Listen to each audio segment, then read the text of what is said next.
Première vidéo consacrée à la formation entre guillemets de sculpture 3D de figurines. La première chose dont vous aurez besoin, c'est donc le logiciel Blender. Blender qui s'écrit B-L-E-N-D-E-R et qui nous amène donc sur blender.org.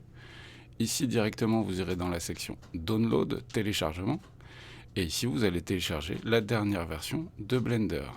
Sachez que il existe plein de versions différentes.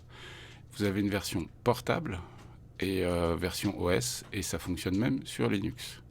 Donc vous allez télécharger Blender et l'installer de préférence sur le disque dur où il y a votre système, et de préférence sur un SSD par exemple, ce qui va augmenter considérablement la rapidité et le temps de réponse du logiciel. Donc une fois que vous aurez fait ça, l'autre logiciel dont vous aurez besoin, c'est 3D Builder. Bon, ça, on n'en aura besoin qu'à la fin. Sachez que là, je vous le montre sur Internet, mais en fait, si vous êtes sur Windows 10 et supérieur, vous avez le store de Windows qui est déjà fourni. Et vous allez simplement cliquer sur obtenir l'application dans le store. Elle va s'installer toute seule, elle est gratos. Et ça, ce sera vraiment pour, je vous dis, la fin de la préparation du fichier 3D avant donc qu'on le passe sur le slicer. Une fois que vous avez installé Blender, vous allez même pas avoir besoin de lancer le logiciel. Il faut avoir pensé à télécharger bien évidemment le fichier 3D que je vous propose, qui est en lien dans la description de cette vidéo, que vous pouvez trouver sur la plupart des plateformes et aussi sur mon site internet. Une fois que vous l'aurez téléchargé, vous allez le dézipper, donc il est en fichier compressé, vous allez le dézipper dans un dossier, mettez-le dans par exemple sur le bureau, un endroit où vous pourrez le voir régulièrement, histoire que ça vous donne envie de continuer à progresser. Vous pouvez par exemple créer un dossier à apprendre à sculpter sur le bureau, comme ça, et là-dedans vous mettrez tous vos fichiers liés à cette formation. Une fois que ça c'est fait, vous lancez même pas Blender, vous allez directement cliquer sur le fichier Soccer Player by esquisse-miniature.blend.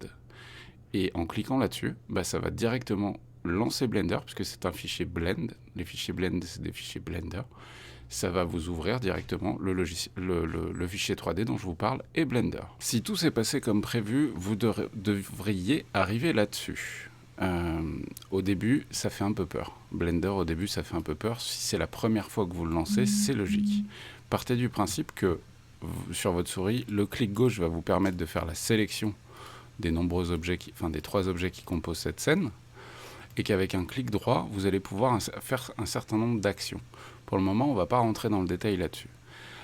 Ensuite, la molette a une incidence. Quand on va faire molette arrière, on dézoome, molette avant, on zoome. En maintenant la molette, on peut pivoter autour de l'objet. En fonction de là où est placée votre caméra, vous allez pivoter autour de l'objet. À tout moment, en haut à droite, vous avez ce petit cercle qui indique différents axes possibles, qui sont donc des vues parfaites de face, de côté, d'en haut, d'en bas, etc.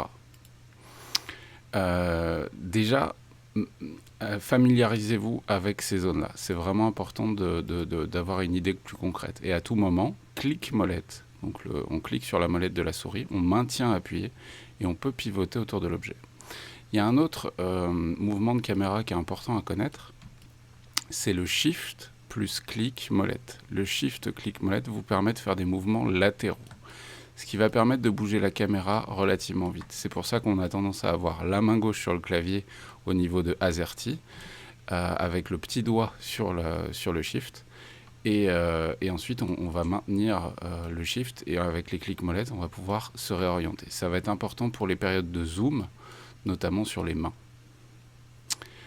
Comme vous le constatez, cette scène est composée donc de 3 objets qui sont indiqués dans la zone collection ici. Donc la scène est ici et la collection est là. Vous avez donc la tête de l'homme que j'ai actuellement sélectionné. Vous pouvez les sélectionner sur la page principale, mais aussi directement ici. Vous avez le ballon de football qui est juste là. Et vous avez le MetaRig. Le MetaRig, c'est l'ensemble du fichier 3D du T-model, mais également du squelette qu'on voit juste en dessous. le raccourci que je viens de faire pour avoir une visibilité en transparence, entre guillemets, de tous les objets 3D, c'est Shift Z. Shift Z. Ne faites pas CTRL Z. Hein. CTRL Z, c'est retour arrière. Donc, avec Shift Z, vous allez pouvoir avoir une visibilité sur le squelette qui est placé à l'intérieur. Comme vous le constatez, c'est un squelette très simple. Je sais d'avance qu'il y a... On fait des squelettes bien plus complexes, normalement, etc. Là, le but, c'est d'apprendre, de progresser. Donc, j'ai fait quelque chose de très simple. On se rend compte, donc là, je fais toujours un clic-molette en même temps, que le squelette est placé de sorte à ce qu'il y ait un certain nombre d'intersections. Et toutes les zones circulaires comme ça, en fait, ce sont des articulations. On va se replacer à peu près normalement.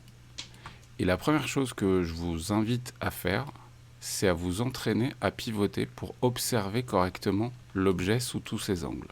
C'est vraiment important que vous appreniez à contrôler la caméra et à vous habituer au contrôle de la caméra, tout simplement. Pour le moment, je n'étais pas rentré encore dans le détail des différents modes. Actuellement, si on sélectionne les objets, c'est parce qu'on est en Object Mode, en haut à gauche. En haut à gauche, vous avez Object Mode. Donc ça, c'est vraiment le mode dans lequel vous allez pouvoir déplacer les objets. À tout moment, alors par défaut, il est possible que vous soyez en User Perspective, et là, vous ne pouvez pas bouger l'objet. Par contre, si vous allez cliquer sur Move ici, donc il y a des raccourcis clavier que je vous invite à utiliser éventuellement pour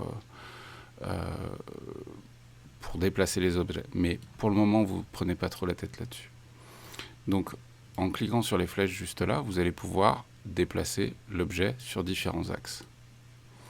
Je vous invite plutôt à faire des mouvements avec les flèches, en tout cas au départ, parce qu'il est possible aussi de déplacer l'objet en cliquant sur la boule au centre. Mais là, on a une vue en perspective qui est particulière. Par exemple, là, j'ai l'impression de l'avoir à peu près bien placé. Si je me remets dans l'axe, c'est pas bon du tout. Donc, je vous invite vraiment à plutôt déplacer les objets de la sorte avec les flèches pour être sûr d'être bien dans l'axe, puisque, a priori, pour le moment, tout est bien centré dans la scène. Ensuite, vous aurez donc toujours dans l'Object Mode, et c'est valable pour tous les objets, évidemment. Par contre, comme vous le constatez, pour le MetaRig, ça ne bouge pas le squelette qui est en dessous. Dans le cas du T-Model, pensez bien à prendre les deux objets, l'ensemble des objets. Le MetaRig qui est composé du squelette et du fichier 3D. Et là, si vous déplacez le tout bouge. Si jamais vous faites bouger le squelette, il faudra le replacer à sa place, ou alors repartez directement sur le fichier 3D Blend propre du début. Ça marche aussi pour le ballon, bref, ça marche absolument pour tout. Ensuite, vous avez Rotate. Donc, le Rotate, il suffit de cliquer sur l'objet en question, d'appuyer sur Rotate, et là, vous allez pouvoir faire pivoter l'objet. Toujours, encore une fois, en fonction des axes. Mais là, j'aurais tendance à ne pas trop vous conseiller d'utiliser ces axes-là. Enfin, ça peut être utile, mais pour affiner, entre guillemets. Alors qu'en utilisant le bouton R du clavier, en appuyant simplement sur R, vous allez sélectionner votre objet et vous allez le faire pivoter dans l'axe de votre caméra.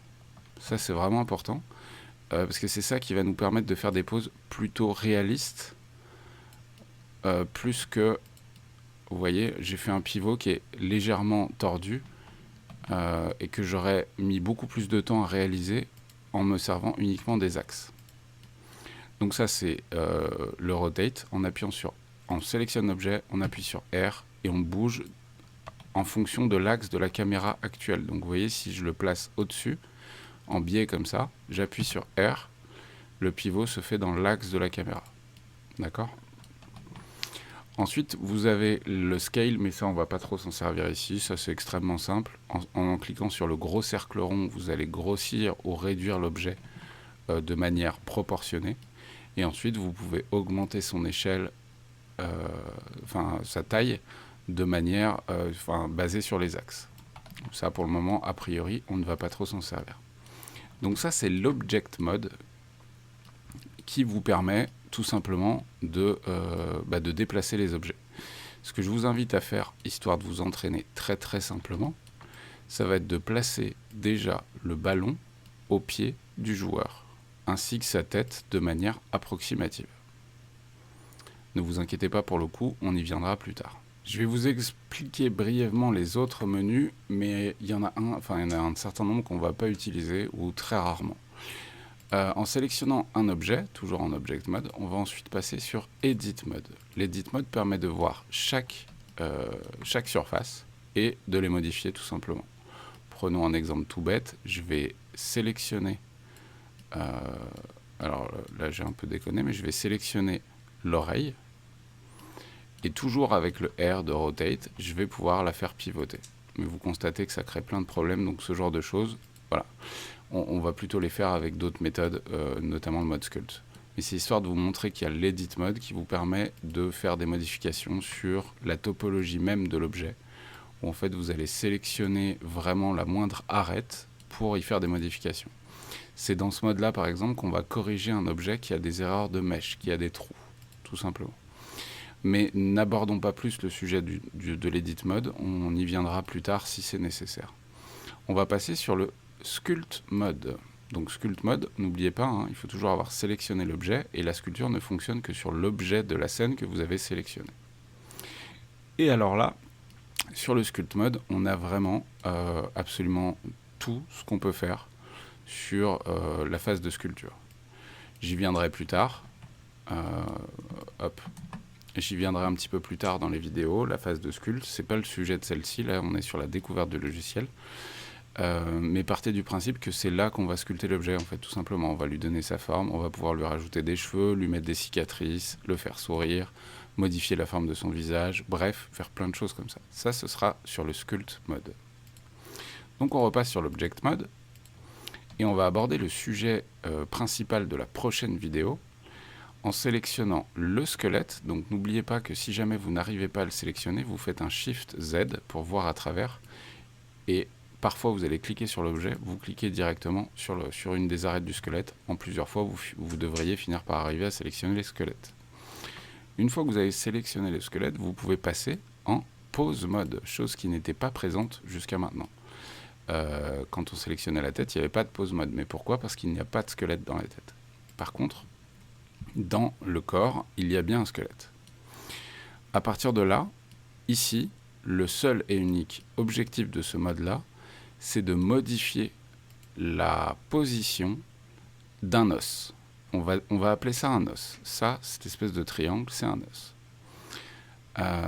En me mettant de face, hop, je me mets de face, je vais sélectionner l'os en question, et je vais appuyer sur R pour Rotate, on l'a vu juste avant, et là, je vais pouvoir faire bouger un petit peu dans la position dans laquelle je veux. Alors, il y a plein d'illogismes, ok. Je ne suis pas rentré dans le détail de créer des contraintes, parce que sachez qu'il est possible, dans le Pose Mode, de créer des contraintes pour empêcher, par exemple, au bras de faire ça, ce qui est totalement irréaliste. Mais là, je n'en ai pas mis dans le but de simplifier le fichier 3D. Et surtout que vous puissiez aussi le déconstruire si vous avez envie de regarder comment il a été fait, creusez dans le MetaRig et vous verrez que c'est quelque chose de très simple. Si j'avais mis des contraintes, ça aurait compliqué considérablement la compréhension globale de l'objet. Donc, c'est dans ce mode-là qu'on va faire des mouvements différents. Ça va être donc le sujet de la prochaine vidéo. On va voir comment déplacer, donner une pose à la figurine, tout simplement. On va se servir du Move, du Rotate essentiellement. Et parfois, des fois, on aura besoin de déplacer pour rendre les choses plus réalistes, directement tout partie de l'objet. On va également aborder le sujet de la symétrie, puisque comme vous le constatez, la figurine actuellement est parfaitement symétrique, et du coup on peut se servir de l'aspect symétrique. Mais ça, ce sera le sujet de la prochaine vidéo. N'oubliez pas que vous pouvez soutenir mon boulot, et dans tous les cas, je vous souhaite de bien vous amuser sur cette série de vidéos.